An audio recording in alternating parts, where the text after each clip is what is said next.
शांति। ओम शांति। आज 9 तारीख के मीठे बाबा के महावाक्य हैं। आज बाबा ने कहा, मीठे बच्चे, बाप और दादा की भी वंडरफुल कहानी है।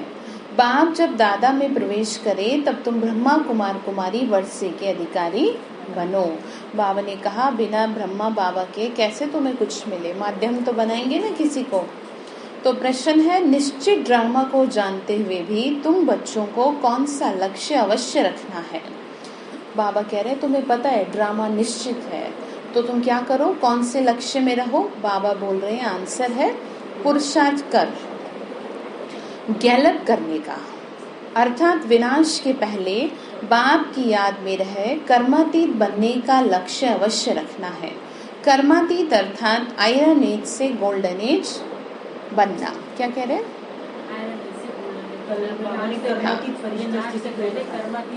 Very good. बावली का पुरुषार्थ का यही थोड़ा सा समय है, इसीलिए विनाश के पहले अपनी अवस्था को अच्छा लडोल बना लो। थोड़े से समय को सफल करो। घर की उधेड़ बुन में, घर की टेंशन में अपनी एनर्जी वेस्ट मत करो। आप समझ रहे हैं? व्यर्थ की बातें, क्योंकि इनकी समाप्ति नहीं होगी ऐसे। इनकी समाप्ति तभी होगी जब हिसाब पूरा हो जाएगा। कल की मुरली में बाबा ने यही कहा कि हद के संबंध जो है वो बंधन है। हाँ, और बेहद के संबंध है। ओम शांति, ओम शांति। ये दोनों कहते हैं, एक था बाबा, एक था दादा। कहानी सुनाते हैं ना, एक था राजा, एक थी रानी। अब यह फिर है नई बातें, एक है बाबा, एक है दादा। तुम कहेंगे 5000 वर्ष पहले भी एक था शिव बाबा, दूसरा था ब्रह्मा बाबा।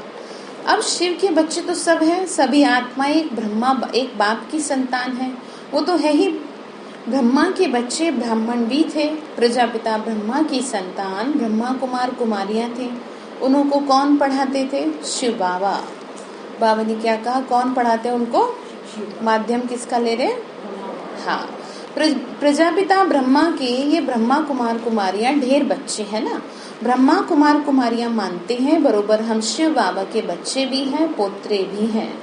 बच्चे तो हैं ही, अब पोत्रे बने हैं ब्रह्मा द्वारा दादे से वर्षा लेने के लिए। क्या कहा? क्योंकि दादा लाई प्रॉपर्टी है ना, हकदार।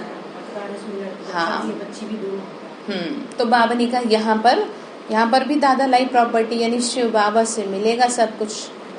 ठीक है, तो इसीलिए क्या कहते हैं, बाप दादा। अच्छा, कईयों को ये शब्द बहुत प्यारा लगता है, बाप दादा, जिसको शिव बाबा कहते हैं। परंतु ब्रह्मा कुमार कुमारियां होने के कारण उनको हम दादा कहते हैं। वर्षा दादे का है, ब्रह्मा दादा का नहीं। मतलब शिव बाबा का है, ब्रह्मा का नहीं है। ब्रह्मा से कुछ नहीं प्राप्त होगा, शिव बाबा से प्राप्त होगा, लेकिन ज्ञान ब्रह्मा से प्राप्त होगा। ठीक है, वैकुंठ। हाँ, माध्यम तो वही है ना। हम ज्योति बिंदु कैसे आपको ज्ञान दे, तो माध्यम तो लेना पड़ेगा। तो इसी के मिसाल, हाँ, इसके मिसाल भक्ति में बहुत है। अगर आप भक्ति की मूवीज को ढंग से देखो और उनको समझो ना, तो आपको सारा A to Z ये जो ज्ञान है ना, वो उससे जुड़ता दिखाई देगा कि बाबा कहाँ बात कैसे कहता है और इसका मतलब क्या है भक्ति में। इसीलिए ऐसी चीजें देखनी चाहिए औरों को। हाँ, कि देखो ऐसे बताया है तो उसका मतलब क्या है। आधा कल्प वर्षा पाते हैं, फिर तुमको श्राप मिलता है रावण से। नीचे उतरते आते हो, जैसे कि ग्रहचारी बैठती है नीचे उतरने की। जैसे किसी का कहते हैं ना टाइम खराब होता है तो हाँ, मतलब वो खराब होते रहते हैं सब काम, है ना। हालांकि बाबा ने कहा ऐसे किसी का कोई टाइम खराब नहीं होता, विकारों की वजह से दशाएं बिगड़ती हैं। जैसे कि आप बहुत अच्छी आत्मा हो, लेकिन क्रोध की वजह से आपका टाइम खराब, आपके सारे काम बिगड़ेंगे, आपके संबंध बिगड़ेंगे। फिर आप कह दोगे कि मेरा क्या नहीं चल रहा, टाइम ठीक नहीं चल रहा, मेरे पे दशाएं ठीक नहीं है। अर्थ नहीं समझ रहे, जबकि अर्थ तो ये है ना, 5 विकारों के वशीभूत हो गए तो दशाएं खराब हो गई सारी। हाँ, तो बाबा ने कहा बच्चे, हमारी ग्रहचारी राहु की दशा पूरी हुई। राहु की दशा है सबसे बुरी, अर्थात 5 विकार। फिर राहु की दशा बैठी तो 5 विकार के कारण कैसे हो गए? काले हो गए। अब फिर से बाप कहते हैं दे दान तो छूटे ग्रहण। तुम्हारी बात है ये, मतलब बाबा को हम 5 विकारों का दान देना है। तभी उतरेगी ग्रहचारी, तभी दिन बदलेंगे, तभी बिगड़े काम बनेंगे, तभी संबंध सुधरेंगे। जनरली यहाँ पर ना एक बात डिस्कस कर रहे थे, जब तुमने सुना नहीं कि हम जो अपने एक ही बार आए बाबा के पास 5 विकारों का दान दे, लेकिन रोज देना, रोज ही बाबा को 5 विकारों का दान देना। वो वही वाली बात आ गई ना, क्योंकि 2 क्या दिन होता है पहले कि- की, सुनो, सही से समर्पित नहीं किया। वो तो रोजाना की बात इसलिए कह रहे हैं कि जैसे हम जैसे जैसे बाबा को याद करेंगे, हमारे सबकॉन्शियस माइंड में बहुत सारा कुछ पड़ा है, तो धीरे धीरे होकर निकलता रहेगा। तो वो निकला और हमने उसी दिन दे दिया तो हम खाली होते रहे। अभी बाबा कहते हैं रोज रात को खाली होते। सही बात है। तो बाबा ही समझाते हैं, आज बाबा ये हुआ दे दिया।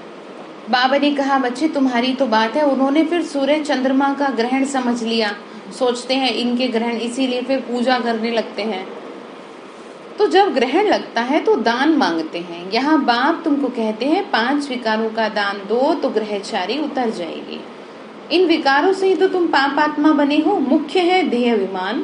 पहले ऐसे सतो प्रधान थे, फिर सतो रजो तमो बने हैं, 84 जन्म लिए हैं। ये तो पक्का निश्चय है ना। बाबा कह रहे इस बात का पक्का निश्चय है कि तुमने ही 84 जन्म लिए, तुम ही देवता कैटेगरी की आत्मा हो। पहले उन्हों को ही मिलना चाहिए बाप से, तो गायब भी जाता है ना आत्मा परमात्मा। सुंदर मेला कब लगा? तो इस समय मिल गया ना। तो बाबा कहते हैं पहले तुमको सतयुग में भेजा था, फिर अभी तुम ही आके मिले हो। आगे तो सिर्फ गाते थे, उनका यथार्थ अर्थ तो बाबा बैठ समझाते हैं। सभी वेद शास्त्र जप तप स्लोगन आदि जो भी हैं, सबका सार बाबा बैठ समझाते हैं। चक्र तो बिल्कुल सहज है, अभी कलयुग और सतयुग का संगम है।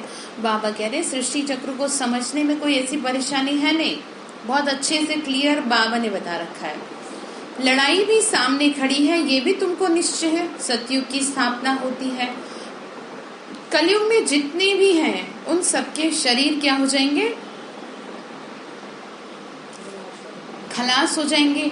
बाकी आत्माएं पवित्र बन हिसाब किताब चुकतू कर चली जाएंगी। ये सबके कयामत का समय है। क्या कह रहे हैं देवी जी? हाँ हाँ, कयामत मतलब क्या होती है?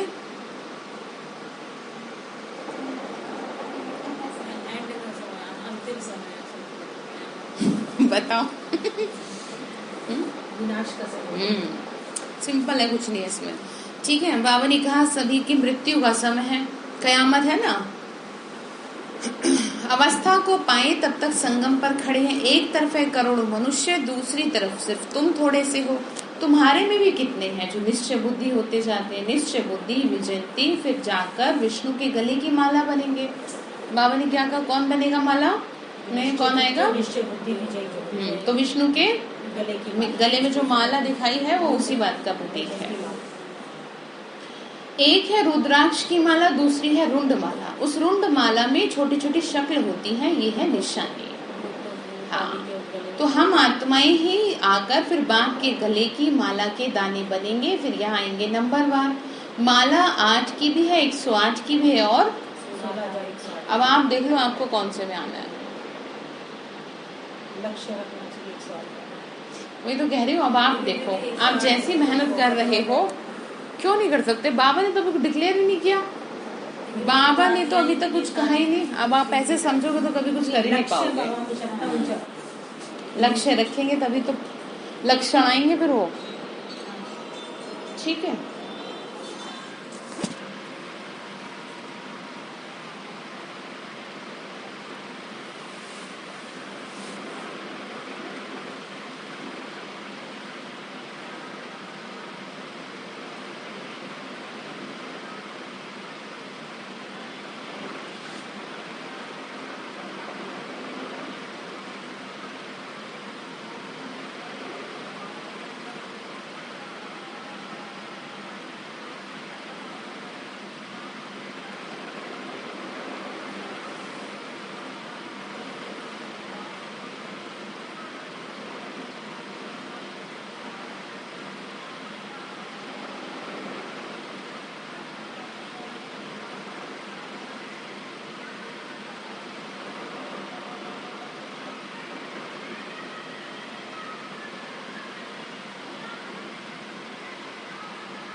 तो बाबा ने कहा कि बच्चे देखो, अब 16,000 है या 5-10 हजार है, उसका कोई हिसाब नहीं निकाला जाता, ये मालाएं गाई जाती हैं।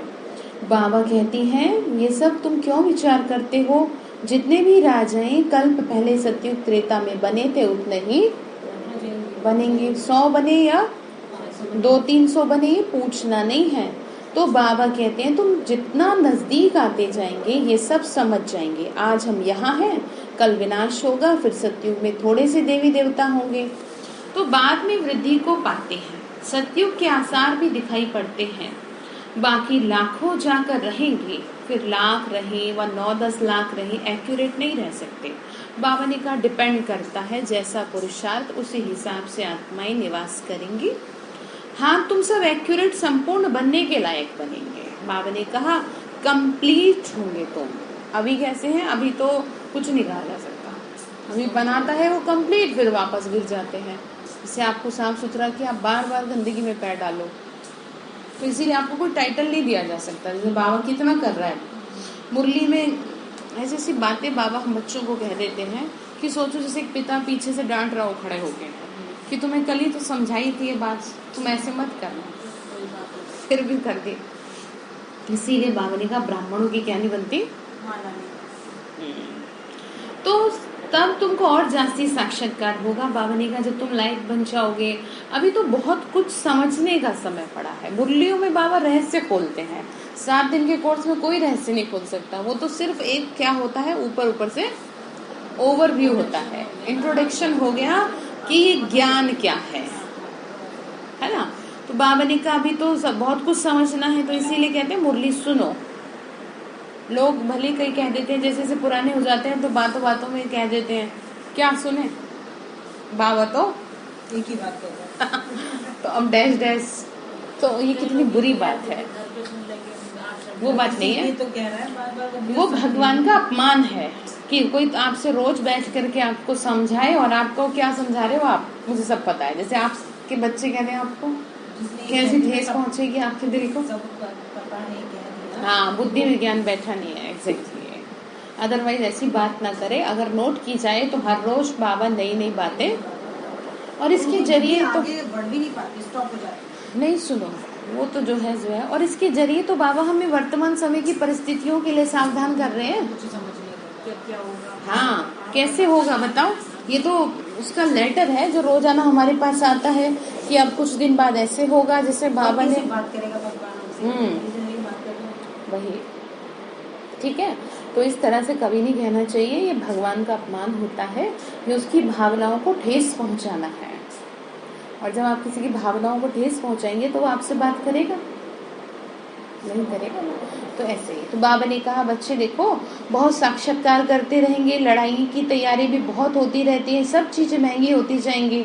विलायत में भी अब खूब टैक्स आदि लगते रहेंगे, बहुत बहुत महंगाई होकर फिर एकदम सस्ताई, क्यों, जनसंख्या कम हो जाएगी, है ना। हाँ, आदि बाबा ने कहा सतयुग में कोई चीज पर खर्चा नहीं होगा, सब खानियां आदि भरपूर हो जाएंगी। नई दुनिया में वैभव बहुत होते हैं।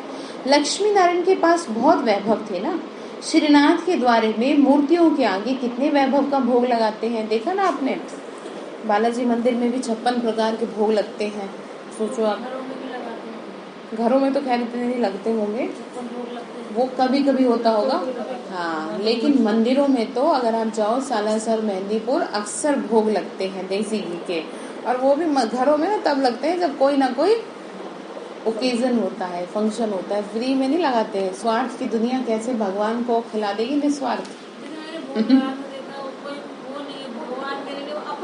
हाँ, तो वही बात आ गई ना, वो अपना है कि चलो इस बहाने हम भी खा लेंगे, तो ठीक है, इसीलिए तो फिर वैसा मिलता है। आप ये देखो ना, तो लोग कितना करते हैं, उन्हें क्या मिलता है फिर। हाँ, तो बाबा ने कहा श्रीनाथ के द्वारे में ऐसे करते हैं, वहाँ बहुत माल बनते हैं और खाते रहते हैं। कहेंगे हम देवताओं को भोग चढ़ाते हैं, कहेंगे देवताओं को भोग नहीं लगाएंगे तो वो नाराज हो जाएंगे। अब इसमें नाराज होने की, तो कोई इंसान हो तो नाराज हो भी, वही तुमने मुझे खाने को नहीं दिया, तुम पर कोई नाराज नहीं होते। बाबा ने कहा तुम कोई पर नाराज नहीं होते हो, जानते हो ना ड्रामा अनुसार ये सब तो विनाश होना ही है। कलयुग से बदल सतयुग तो होगा। हम ड्रामा को समझते हैं कि ड्रामानुसार अभी नया चक्र शुरू होना है। तुम भी ड्रामा के वश में हो। ड्रामानुसार बाम भी आया है। ड्रामा में 1 मिनट भी नीचे ऊपर नहीं हो सकता। जैसे बाबा आया, तुमने देखा, कल बाद हूबहू ऐसे होगा। बाबा ने कहा सब कुछ मतलब एवरीथिंग इज प्री प्लान। कुछ भी ऐसा नहीं कि जो अचानक से हो रहा है या आपको उस पर मतलब ऐसा एक्सप्रेशन देना पड़े ये क्या हो गया। तो घर में जो भी हो रहा है ना सब ठीक है, पहले से तैयारी है सारी। आप खामा परेशान हो ज्ञान मिलने के बाद भी, तो मतलब ज्ञान बुद्धि में बैठा नहीं, बैठाओ उसको, जबरदस्ती बैठाओ कि बाबा ने कहा ये ड्रामा है, सब अपना कर रहे हैं तो मैं क्यों परेशान हूँ। मुझे अपमानित करना भी ड्रामा में है। और एक बात और ऐड कर दो, अगर कोई नाजायज दिल दुखाएगा तो हिसाब लेने वाला पीछे बैठा है। आपको क्या ठीक है, इसका ये को लगता है कि हमारे को तो बहुत दुख हो रहा है, बाबा तो कुछ कर ही नहीं रहा।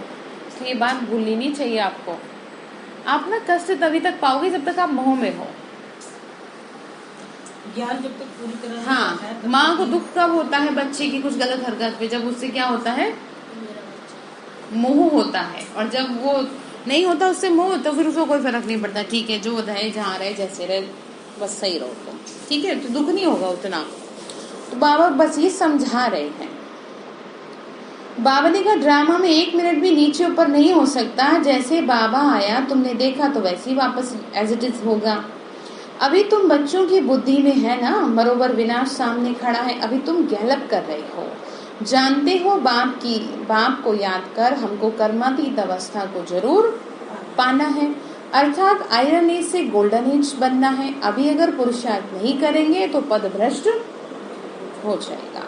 हे आत्माएं, अभी तुम पतित बन गई हो, ये भी जानते हो ना। बहुत किस्म किस्म के आएंगे, जो और धर्मों में बदली हो गए वो भी निकल कर आएंगे और आके मेहनत करेंगे। किस बात की, बाबा से वर्षा लेने की। ब्राह्मण धर्म में आके फिर देवता धर्म में आएंगे, ब्राह्मण धर्म में नहीं आएंगे तो देवता धर्म में कैसे आएंगे। ब्राह्मण दिन प्रतिदिन वृद्धि को पाते रहेंगे, देखेंगे विनाश सामने आ गया है, ये तो ठीक कहते हैं, फिर वृद्धि होती जाएगी। ब्राह्मणों का झाड़ वृद्धि को पाकर फुल हो जाएगा। मतलब बाबा के बच्चे ऑलमोस्ट कंप्लीट हो जाएंगे, फिर वापस जाएंगे, देवताओं का झाड़ बढ़ेगा। इसीलिए कल परसों मुरली में कहा था ना, ब्राह्मणों की और देवताओं की क्या लगेगी, महफिल लगेगी।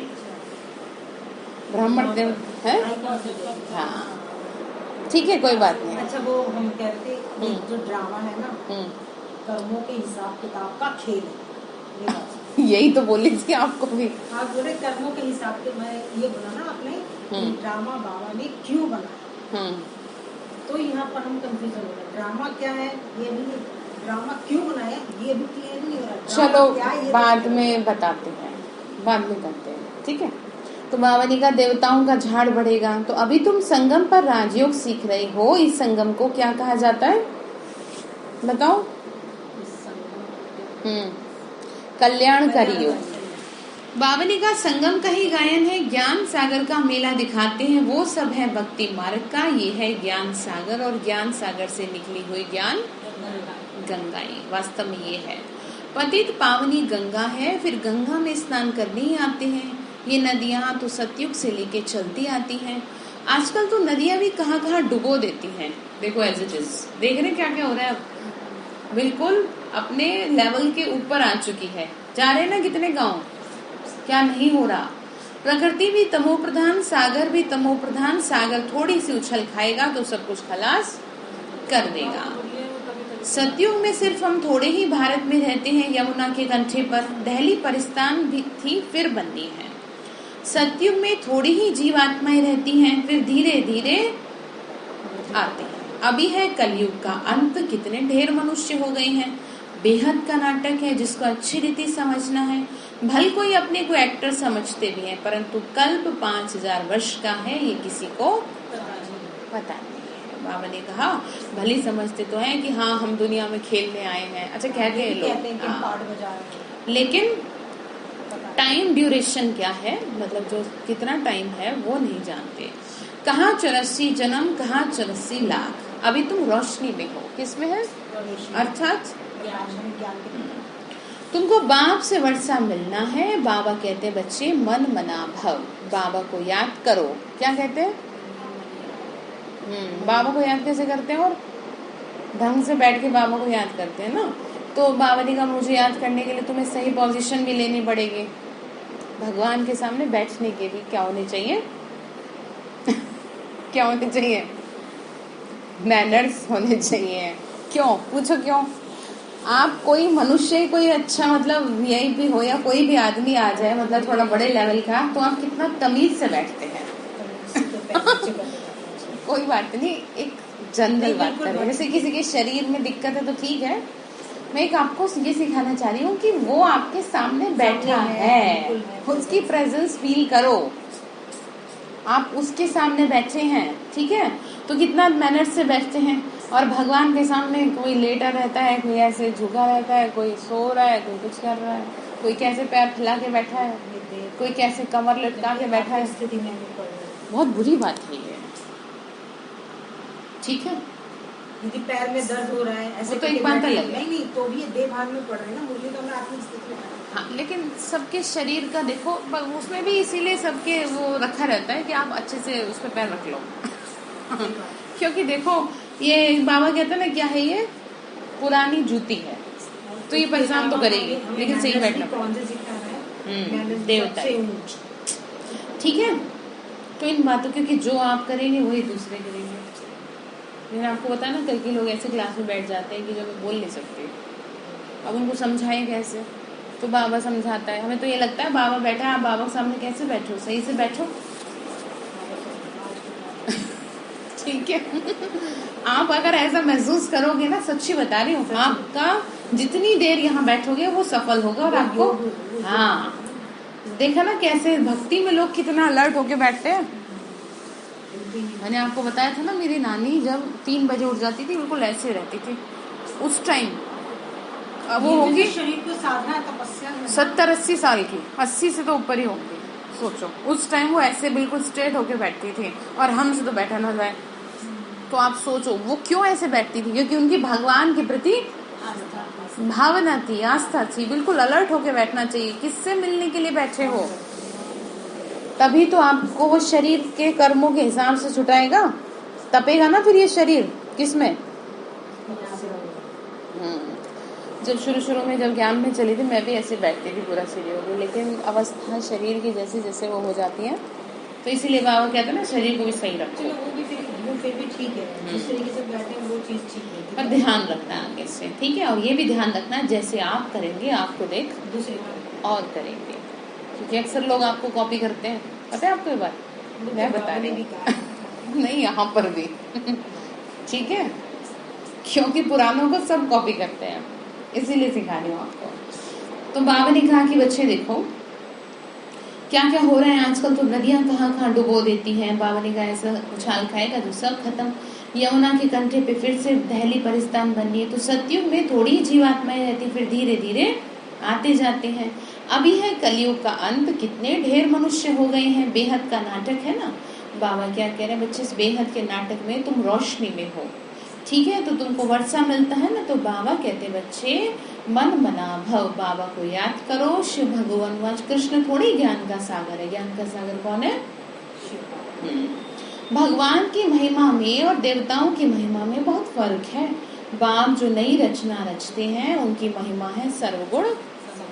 क्या कहा, देखो अंडरलाइन, जो नई रचना रचते हैं। आज हम बच्चों को रच रहे हैं सतयुग के लिए, तो उनकी, हाँ, तो उनके लिए क्या कहेंगे? सर्वगुण संपन्न। तो जो 16 कला का है वो यही तो मैनर्स है सारे। जैसे भोजन कर रहे हैं, भोजन सब्जी काट रहे हैं, कैसे बैठे हैं, आपको दूसरे को देख करके भी सलीका लगे कि कितने अच्छे से ये काम भी करते हैं, तो कितने अच्छे से करते हैं। आप समझ रहे हैं? परफेक्शन जो 16 कला की है वो इसीलिए कही गई है। उठना, बैठना, सोना, चलना, घूमना फिरना, हर चीज में परफेक्शन दिखाई दे। हाँ, स्टेज पर बाबा ये समझा रहे। बाबा ने कहा बाप की महिमा और देवताओं की महिमा में तो रात दिन का फर्क है ना, ये राजयोग है। भगवान सिखा रहे हैं, वो है निराकार, तो जरूर निराकार से साकार में आना पड़े। भगवान की इतनी महिमा है तो जरूर आना पड़े ना, उनका जन्म दिव्य अलौकिक है। बाबा कह रहे अलौकिक जन्म है। तो बच्चों को समझाया जाता है, बाबा ने कहा और किसी का दिव्य जन्म नहीं गाया जाता, ये भी बच्चों को समझाए। एक होता है लौकिक और दूसरा होता है पारलौकिक, जिसको ही भगवान के याद करते हैं। और तीसरा है, हाँ ये फिर वंडरफुल है, जब पारलौकिक बाप बच्चों को अडॉप्ट करते हैं तो बीच में ये अलौकिक आ जाता है। ब्रह्मा बाबा, प्रजापिता ब्रह्मा के कितने ढेर बच्चे शिव बाबा के ब्रह्मा द्वारा तुमको अपना बनाते हैं। कितने ब्रह्मा कुमार कुमारियां बनते हैं। लौकिक बाप को तो करके 8-10 बच्चे होंगे, अच्छा शिव बाबा तो है पारलौकिक, अब देखो कितने बच्चे हैं। अच्छा उसे सबका पता है कि किसको कैसे सही करना है। और यहाँ आपसे 2-3 बच्चे 4 बच्चे नहीं संभलते, 4 भी मुश्किल ही होते हैं अब तो किसी के। एक बच्चा होता है उसी से माँ बाप क्या हो जाते हैं, तो उसका मतलब समझ, तमो प्रधानता, बच्चे भी तमो प्रधान हो रहे हैं, उनके कर्म भी ऐसे हो रहे हैं।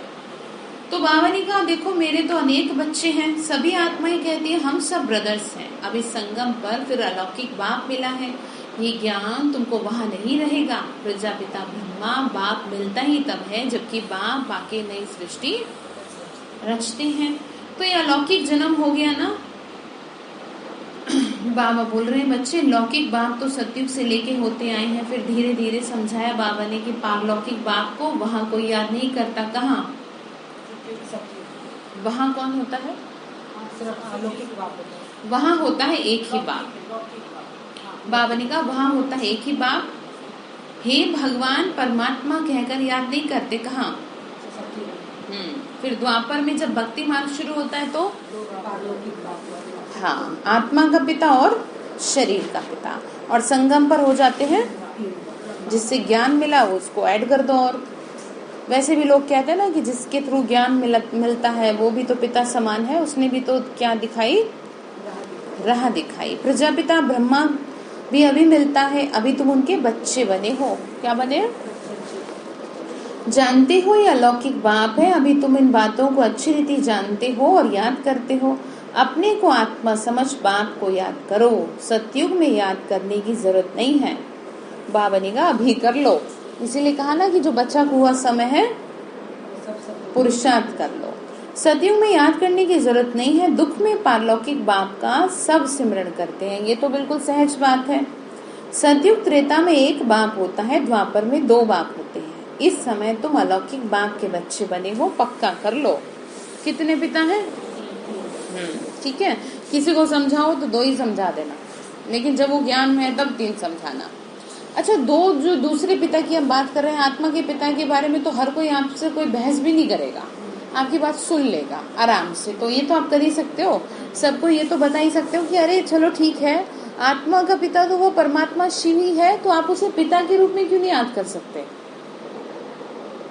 बस तो सामने वाला सोचेगा कि बात तो क्यों नहीं ऐसा किया जाए फिर, ठीक है। शब्दों में ताकत होनी चाहिए आपके, और वो ताकत तभी होगी जब अथॉरिटी वाले शब्द होंगे कि मैं हूं किसकी। इस समय तुम अलौकिक बाप के बच्चे बने हो जिससे वर्षा लेते हो, तुम बच्चे ही ब्राह्मण बनते हो फिर देवता बनेंगे। विनाश भी तुम्हारे को ही देखना है, जो तुम इन आंखों से देखेंगे बॉम्ब्स छोड़ेंगे। मनुष्य तो मरेंगे ना, जापान में भी बॉम्ब्स छोड़ा, देखा ना कैसे मनुष्य मरे। अब यहाँ लड़ाइयाँ लगती रहती हैं, खुद भी कहते हैं हम तंग हो जाते हैं। 10-10 वर्ष तक लड़ाई चलती रहती है, बॉम्ब्स में तो चपटी में सेकंड, मतलब 1 सेकंड में सब खत्म, कुछ नहीं मिलेगा। चिंगारी लगी तो शहर का शहर नष्ट, ये तो बॉम्ब्स है ना, तो आग भी लगनी है। तुम बच्चे जानते हो बाप आए हैं किस लिए, बताओ। बाबा ने कहा ना फाइनली, हाँ जी, किस लिए आए बताओ देवी।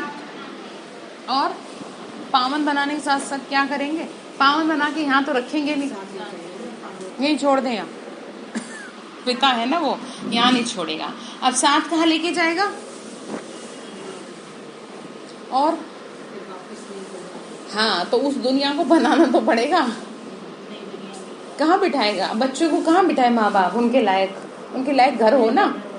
हाँ पहले घर बनाएगा फिर बिठाएगा, ये बात है। स्थापना और विनाश, पहले बनाएगा तब होगा।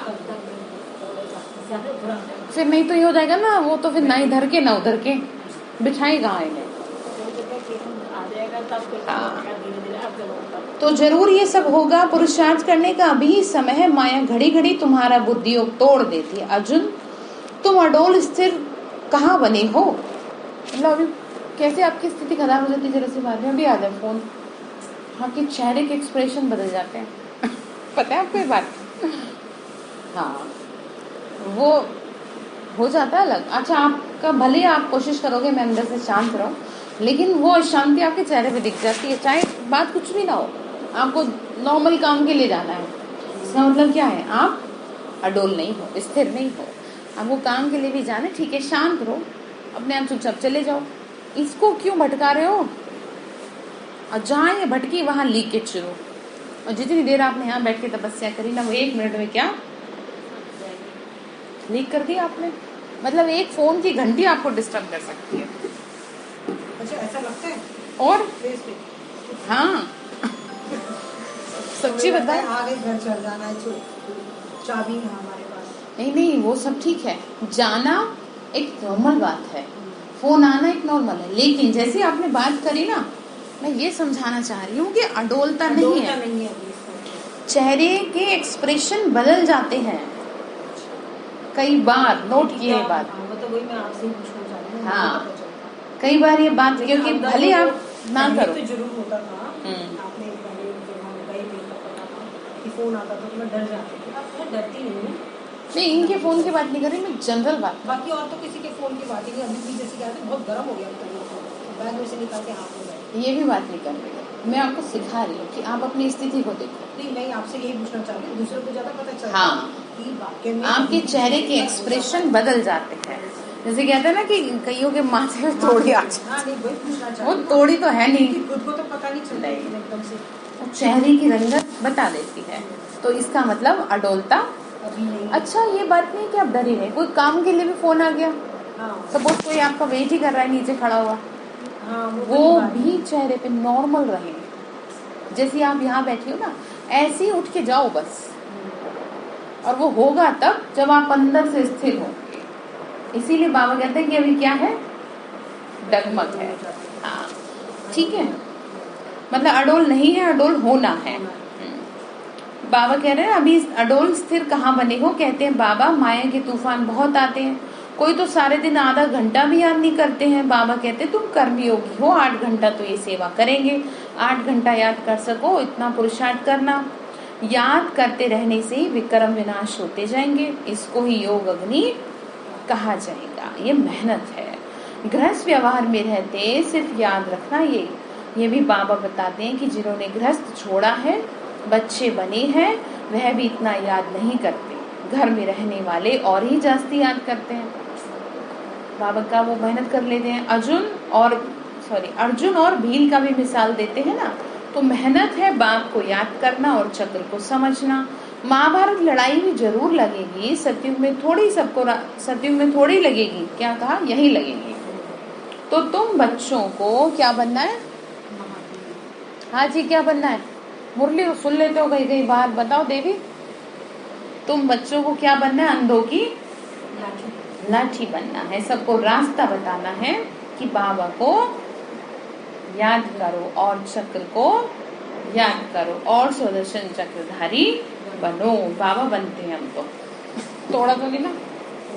हाँ, एक भी दिन नहीं तोड़ना, ठीक है। अच्छा, मीठे मीठे सिक्की लदे बच्चों प्रति माता पिता बाप दादा का याद प्यार और गुड मॉर्निंग। रूहानी बाप की रूहानी बच्चों को नमस्ते, रूहानी हम बच्चों की रूहानी माता पिता बाप दादा को नमस्ते। नमस्ते बाबा, नमस्ते, शुक्रिया बाबा, शुक्रिया, शुक्रिया। धारणा के लिए मुख्य सार है कम से कम 8 घंटा याद में रहने की। अब 8 घंटा कोई बैठ के थोड़ी करना है, जो भी बाबा ने नियम बताए हैं उसको फॉलो करो, पूरा टोटल करके 8 घंटा कर लो, ठीक है। अपनी अवस्था को अचल अडोल रखने के लिए सिर्फ याद का अभ्यास बढ़ाना, आ गई वही बात। तो सोचो आप जितना याद करते हो तो उसमें कितनी परसेंटेज आपकी याद एक्चुअल है, जो स्थिरता नहीं अभी कम है। वो स्थिरता आनी चाहिए। ठीक है, गफलत नहीं करनी है। गफलत समझते हैं कि आपको लगता है मैं कर रही हूँ और हो कुछ नहीं रहा। हाँ, तो दूसरी पॉइंट है ये ड्रामा बिल्कुल एक्यूरेट बना हुआ है, इसीलिए किसी पर भी नाराज नहीं होना।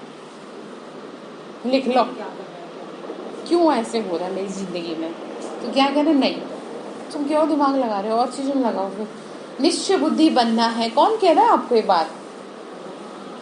शिव बाबा कह रहे हैं। वरदान दिया बाबा ने, दिल में सदा एक राम को बसाकर सच्ची सेवा करने वाले माया जीत विजयी भाव। दिल में, हाँ दिलाराम बाबा है ना। राम कौन है? शिव बाबा, क्योंकि राम भी शास्त्रों में 3 बताए हैं। तो यहाँ जिस राम के बारे में बात है वो सबसे न्यारा वाला राम है और वो शिव बाबा है। बाबा ने कहा जब मुझे बसा लोगे दिल में तो क्या माया और क्या कुछ। ठीक है, हनुमान की विशेषता दिखाते हैं कि वो सदा सेवाधारी महावीर था, इसीलिए खुद नहीं जला लेकिन पूंछ द्वारा लंका को जला दिया। तो यहाँ भी जो सदा सेवाधारी है वही माया के अधिकार